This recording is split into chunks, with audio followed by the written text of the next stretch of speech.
Welcome to the Lead, the New Lines Magazine podcast. I'm Kwangu Liwewe, and this is a podcast where we delve into the biggest ideas, events, and personalities from around the world. On May the 26th, 2023, Ugandan President Yoweri Museveni signed the Anti-Homosexuality Act of 2023 into law. The legislation imposed even steeper sanctions on LGBTQ Ugandans than previous laws had, outlawing the promotion of homosexuality and punishing same-sex activity with life imprisonment and even the death penalty in so-called aggravated cases. The law had plenty of backing within the Ugandan establishment, with only 2 members of parliament dissenting on the vote. But it also had powerful backing from abroad. Uganda has long been a target for far-right American evangelical and Pentecostal groups, who have poured more than $26 million into East Africa in an effort to promote the new law.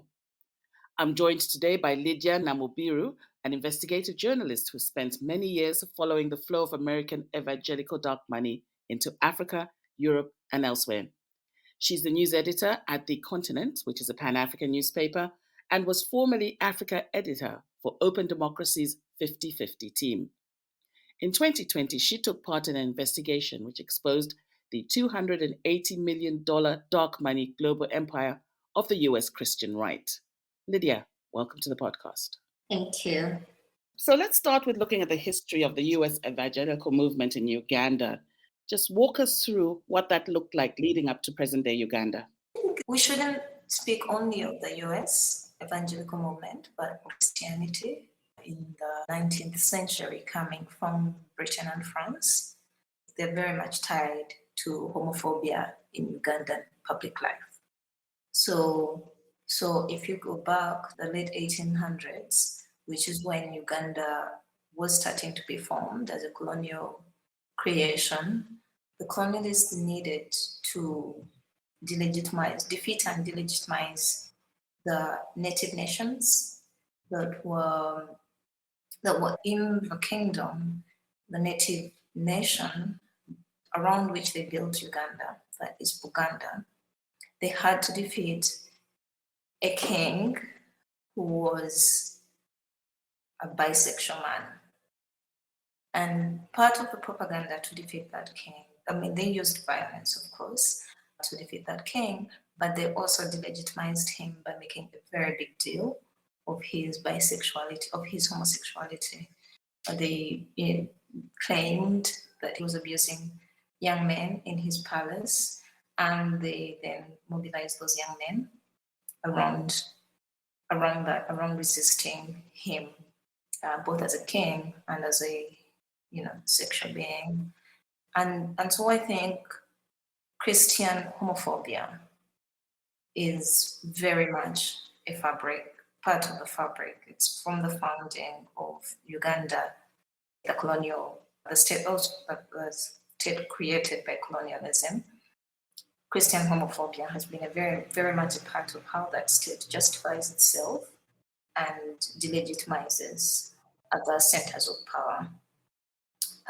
And so it's not that surprising how much even the modern state is invested in homophobia as a political tool.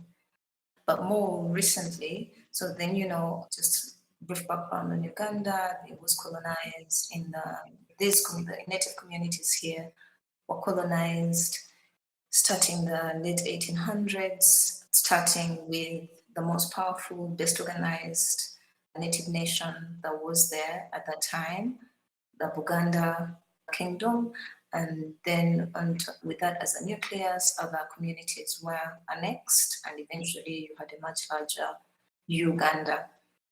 And then that much larger Uganda got independence from Britain in the early 1960s. It was 1961. Sorry, I should be a better Ugandan and actually know that date. October 9, 1961, I believe, Uganda got its independence from Britain. But then the post-independence years were quite turbulent. And worst of that turbulence, the political violence, ended with the coming to power of Yoweri Museveni after a war. The current president, Yoweri Museveni, is still the president of Uganda. He came to power in 1986 after fighting the war, and a big part of his agenda was to rebuild the country. And in that, he got lots of support from US Christians. So that's kind of the beginning of the presence of US Christians in particular. And they got quick access to power at the highest levels because they came offering to connect this government that was trying to rebuild and trying to marshal resources from outside to power in the US, to powerful men in the US.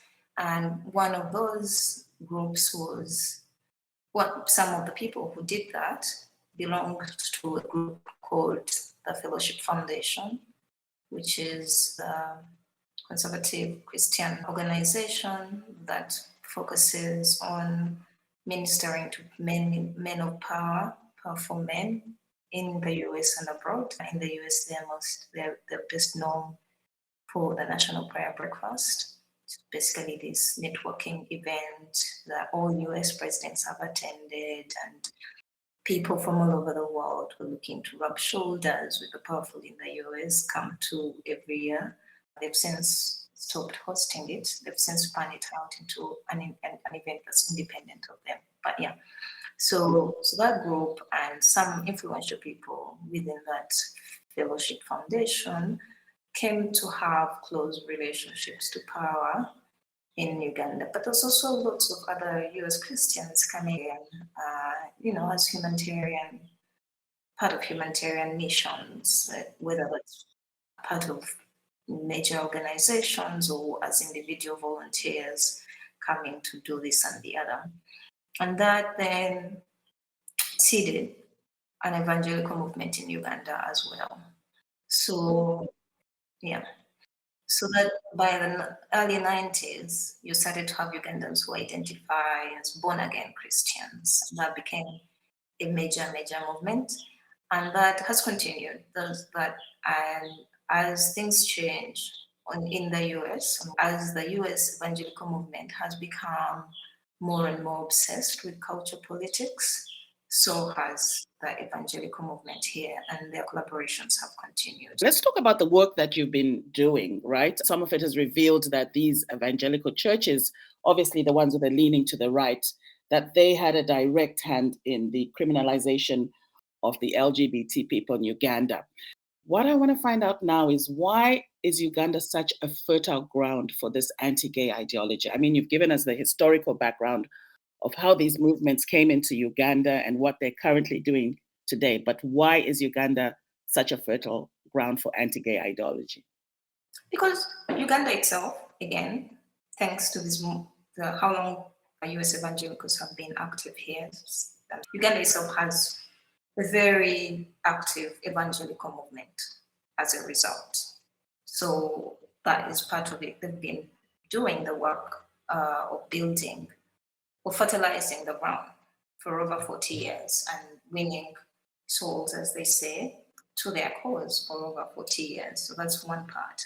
But I think also we are in a moment that I think it's not really unique to Uganda. The fact that anti-LGBTQ, ultra-conservative politics targeting women's rights is, in this particular global moment, has real popular appeal, not just in Africa, but in countries like Hungary, Italy. In lots of countries that you'd say are progressive by default, you're starting to see these movements rise up again and gain more popular appeal. So I think part of it is the global moment, driven by the ways in which we are networked around the world through social media, and disinformation, misinformation spreads faster, spreads further. So I think I don't really think Uganda is more fertile ground. I do think it is, in the sense that it has had a growing evangelical movement for over 4 decades, but I also think it's the moment. It's a global moment to, the backlash is global. It's not just in Uganda. Okay, so seeing this new law that came in May this year, now we're seeing countries like Tanzania, Kenya, they're also moving to further curtail the rights of the LGBT community. Do you think it's a ripple effect from the Ugandan law that came into effect a few months ago? It's hard to tell. I mean, some of that would be it. Once these sorts of laws pass in one country, they animate the same sentiments elsewhere. I mean, now it used to be that when you travel elsewhere in Africa and you speak about Uganda, people talk about either Idi Amin or the ghetto kids more recently. Now people ask, oh, you're from Uganda. Where is Museveni and his anti-gay, and that sort of spread is definitely likely to happen. But I also think that the global far-right movements have been building. It's not that, I'm sure they have strategy to be as global as possible and to focus in the areas where where societal prejudice is still much higher, and therefore they're more likely to be successful in their agenda. So it's not, I think, for instance, groups like Citizen Go have been active in Kenya for, at least half a decade now, really, really active, really, really pursuing, going after public officials, pushing them to pursue ultra-conservative policy agendas for quite a while. So whether or not Uganda had passed this law, this movement was already happening. I mean, Uganda has passed this law. Ghana has been considering one for about 3 years, and that started with the World Congress of Families holding a meeting in Ghana and drawing up support for ultra-conservative agendas, including anti-LGBTQ agendas, but they also include attacks on women's rights, like pushing countries to not liberalize their laws on abortion access, pushing countries to not liberalize their laws on surrogacy, in IVF, but reproductive technology in general, sexuality education. So it's been going on for quite a while. They've been building with renewed energy for sure. I think since at least since Donald Trump, and that re-energized the conservative movement in the US. They've been doubling down. All right. Now that you've mentioned Donald Trump, that investigation that was done in 2020, it was conducted during the Trump years when he was president, of course. Now we have Biden, who is in control. What has changed in terms of the outreach of these Christian rights groups under the Biden administration era? I don't think their outreach has changed, but the extent to which one can expect support when you become the same support from the US, like that tone has changed. Now, groups that they are fighting here outside the world, I think, feel that if they turn to the US and ask for support to counter these movements, that there might be some amount of support, although that's debatable if you ask me. But yeah, I don't think their support has changed. I think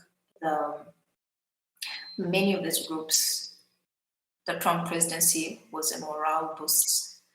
For some of them, it was even a financial boost. So just because Trump isn't here doesn't mean, that enhanced capacity to campaign against rights has gone away. So yeah, I think in theory, human rights defenders here expect that they'll have more support from the US in countering these groups. In practice, I haven't seen, I think the US government still very much deals with government to government and shows very little interest in countering their own citizens' activities abroad, adventures abroad, even when they are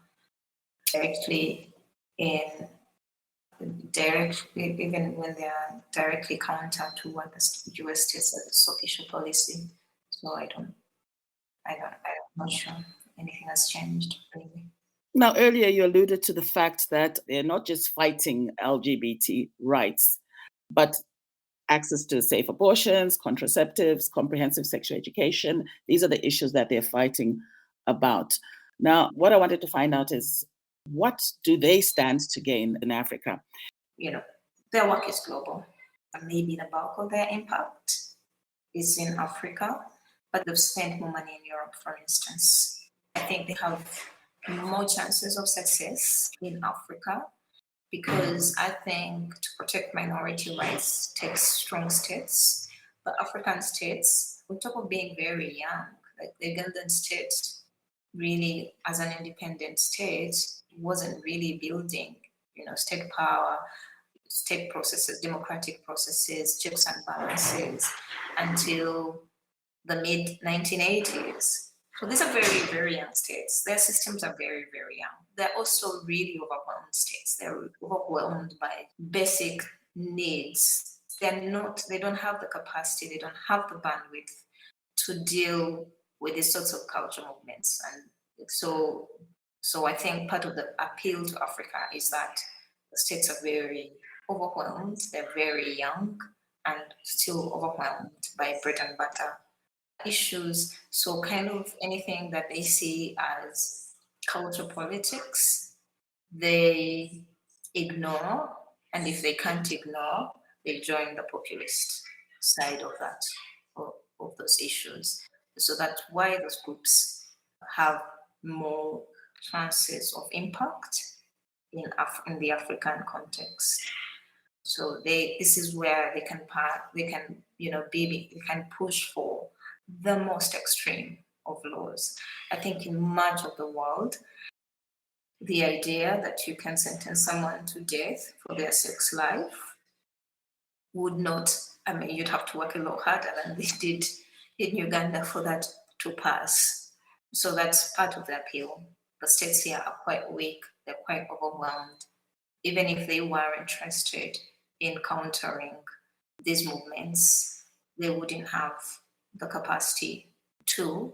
Also, I think culturally, Africa still remains quite invested in Christian conservatism. Again, this is where, for instance, the Catholic Church is growing the fastest, while it's in decline, congregations were. So I do think there's some sense that this is the last frontier for conservative Christianity. And so they're for it, and for the last bit of territory that they hold. Okay. And what about the African evangelicals? How influential are they, and what role do they play in spreading this US evangelical ideologies for the far right? Oh, they're very, very, very influential. I think, again, religion is still here, socially still influential, but also politically. So, like I was saying, the formation of the Ugandan state was really helped by missionaries throwing power in the strongest native state, Uganda, and installing their followers as the leaders in that state, and then those followers working as collaborators with other colonialists to expand it out. And that still remains the play of power. Ugandan power, elite power, is still very much Christian and Anglican Christian. So bishops here can meet the president whenever they choose to. They can put him under pressure to do things one or the other. The president's wife, who is also the minister for education, is an evangelical Christian. And so, I think for Christians here, it is the old power game. They are in power, and this is preservation of the power they hold. Okay.